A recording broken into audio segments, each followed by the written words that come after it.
Hello again. My name is Cecilia. This is your Citizen of the Universe chick talking about diversity and inclusion. Today we're going to talk about systemic racism. I know there's a lot of chatter and whisper and shout and everything about racism these days since May 25th, the murder of George Floyd. And I can understand that. We are living through a global crisis of COVID-19. We are going back to the 60s of the civil rights movement, the only difference being that at this point it's a global movement. Everybody is saying enough is enough about discrimination, about racism, and people want human beings to be treated as human.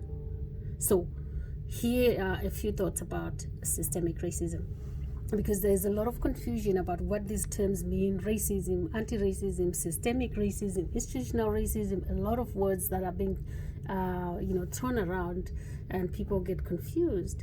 And we should not lose sight of our focus here because of wordsmithing or wanting to sound smart or anything. The reality of it is that human beings should be treated equally.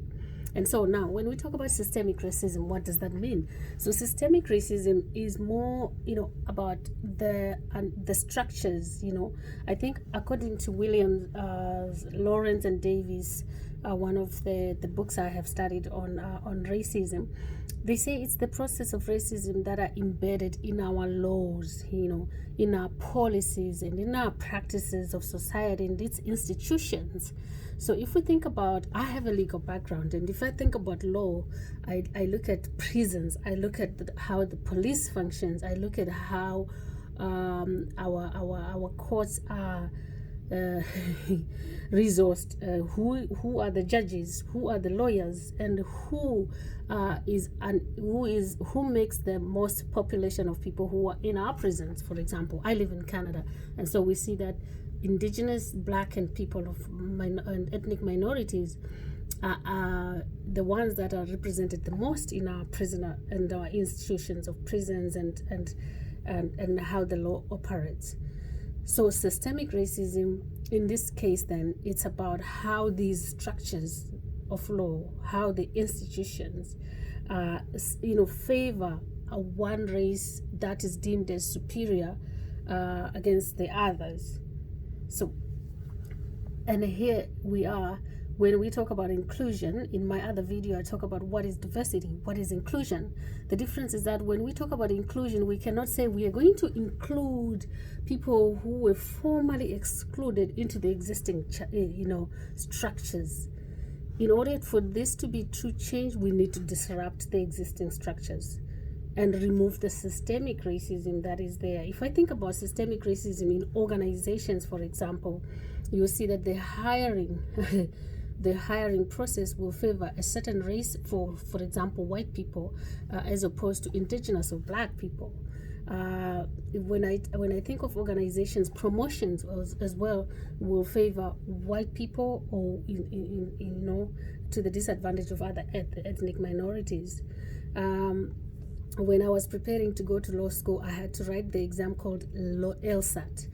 And I feel that that's part of structural systemic racism, because that exam is, you cannot pass it if you did not grow up in the North American climate and environment.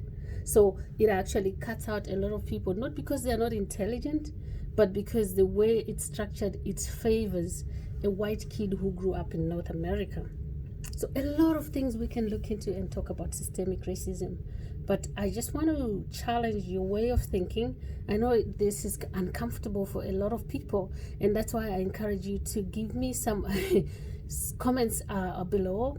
Connect with me if you want a discussion on this, because this is a discussion and a topic that is and will always remain uncomfortable, because it's making people think, it's making people question what they are used to as normal.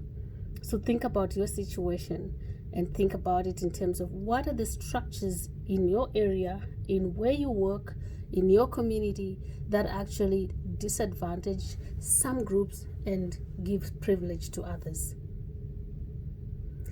While you do that, you take care of yourself. COVID-19 is still with us, but think diversity, think inclusion, and think anti-racism.